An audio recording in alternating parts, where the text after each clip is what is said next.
Maka untuk kasusnya lupus, selain prosedur yang tadi, kita mesti tambah lagi terapi di mana organ mana yang diserang, yang luka, yang sakit. Kalau dia paru, ya berarti posisi di paru, kita perlu tambah terapi. 那像这一类是属于比较严重的疾病啊，每一次调整的时间最好要1个小时。Kasus lupus adalah termasuk penyakit yang serius, ya, yang agak berat. Maka kita kalau mau terapi, kita juga harapkan dia cepat sembuh. Waktunya jangan terburu-buru. Beberapa titik itu dijumlahkan, jangan kurang dari 1 jam totalnya. 有些红斑性狼疮受攻击的是他自己的血液， Tapi ada juga kasusnya lupus, dia menyerang apa? Menyerang sistem darahnya sendiri. 那样子的话，再多加强3号跟2号血管这个中间。 Kalau kasusnya lupus itu menyerang darah, kelainan darah, terapi di mana? Prosedur yang tadi semua titik cakra, ditambah kita punya organ di kansen, ya, 3 organ penting itu, ditambah lagi terakhir itu di sumsum tulang antara 3 dan 2. 为什么要做那里？ Kenapa kita mesti tambah terapi di sini untuk kasus yang kelainan darah? 因为血液的问题，制造血球最主要在骨髓。 Karena kasusnya kelainan darah, darah itu seringkali rusak sebelum waktunya, kekurangan darah lah. Dan tempat produksi darah yang paling penting, paling banyak adalah di sumsum tulang. 这里面的骨头里面骨髓最多的。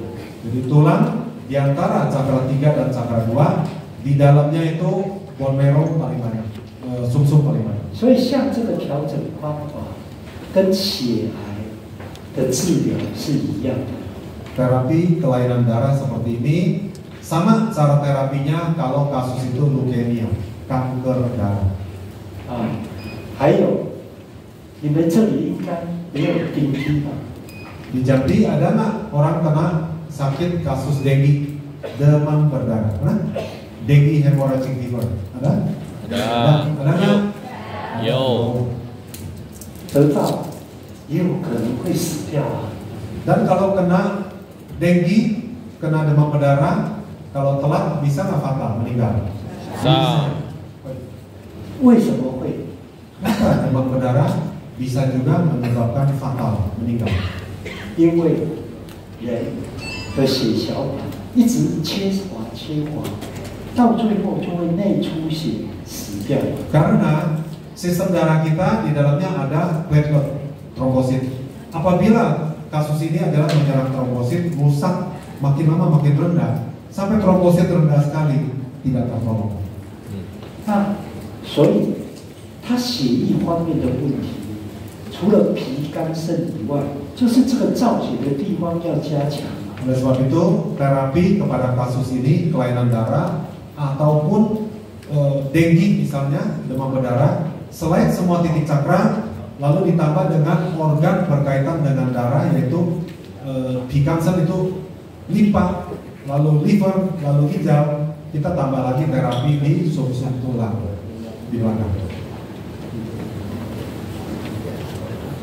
其中托那个很漂亮的例子，你知道？你讲给他们听啊。对，因为我看有人在看手机啊，很好看啊，我也想去看看他到底是看什么影片啊。 Lalu seharap kita pas ngomong contoh-contoh penyakit yang serius, bagaimana cara menanganinya. Kalau kita tahu dan bisa kita bantu orang, itu mungkin antara between life and death, ya. Ditolong pada waktu dia gawat darurat, mungkin pertolongan pertama bikin dia selamat, sempet di bisa dalam, bisa pengobatan. Tapi kalau telat di jalan kelamaan, mungkin orang bisa tidak tertolong. Jadi lalu harap kita semua, walaupun kita tidak sakit itu, siapa tahu kita bisa selamatkan orang. Tapi pertama-tama waktu kita belajar, mesti ada perhatian yang cukup. Hati yang sesuai aja. Kakak saya yang menjadi 那算了啦，要上课上，不上课可以回家去玩手机啊。Oke, ada satu kali itu salah satu terapi center punya ketua tertua di Kuala Lumpur atau di luar kota Kuala Lumpur, namanya Susung Atiam. Beliau pernah datang ke Medan, waktu itu ada kasih kasih ceramah berbagi testimoni dia. Satu hari dia sakitnya itu demam berdarah, dan kayaknya juga mungkin agak telat baru tahu. Dia lalu sudah pingsan, tidak sadar, sehingga itu didorong ke rumah sakit. Tapi karena dia adalah seorang dari pengelola terapi center, Tiao Cheng Zhang yang di Kuala Lumpur situ, teman-temannya banyak, pasukan yang jadi relawan itu banyak. Jadi lihat ini ketuanya sampai begitu gawat, nggak sadar. Jadi setiap orang tuh gantian pegang dia, tiap orang 1 jam, sehingga selama 24 jam tuh nggak ada yang berhenti terapi dia, gantian lah begitu giliran. Dia masuk ke rumah sakit, satu rumah sakit masuk, diperiksa, kan gejalanya katanya demam berdarah. Setelah diperiksa, berapa angka trombositnya tidak terbaca, nggak tahu berapa. Lalu yang salah ini orang atau yang periksa atau alatnya. Alat yang kedua pakai lagi periksa, trombosit dihitung nggak bisa dihitung, dianggap itu mungkin mendekati 0. Jadi sorry, nggak berani terima, karena terima juga percuma, nggak bisa tertolong, lalu-laluin aja rumah sakit. Dibawa ke rumah sakit yang kedua, sepertinya juga begitu. Maka lewat satu koneksi ada rumah sakit yang berikutnya, coba-coba ke situ. Itu mungkin kena malam, akhirnya terima juga. Tapi terima pun gak ada jaminan, karena itu teman-temannya itu teman relawan gantian terapi terus. Setelah diperiksa di rumah sakit berikutnya juga sama, angka trombositnya tidak terhitung, nggak jelas. Bukan tidak terhitung banyak, tapi tidak bisa dihitung karena tidak ada. Semua orang heran. Jadi dia 老师好像那个人听到那个护理的那个加护病房